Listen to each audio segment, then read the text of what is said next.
Samantala, mga bagong commissioner ng COMELEC ipinakilala na. The Mandate 2025 Midterm Election.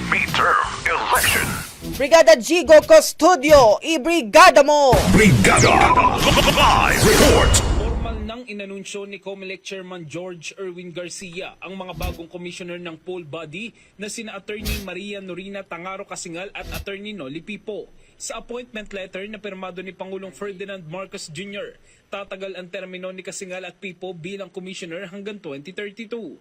Pinalitan ng mga ito ang pwesto ni na Commissioner Socorro Inting at Marlon Casquejo na nagretiro na sa pwesto noong 2 ng Pebrero.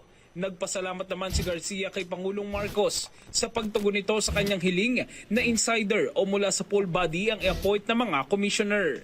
In the heart of changing lives, ito si Brigada Jigo Custodio ng 105.1 Brigada News of Manila, the Music and News Authority. Ronda Brigada. Ang bahaging ito ay hatid sa atin ng Power Cell Salabat, ginhawa ng bawat nangangarap.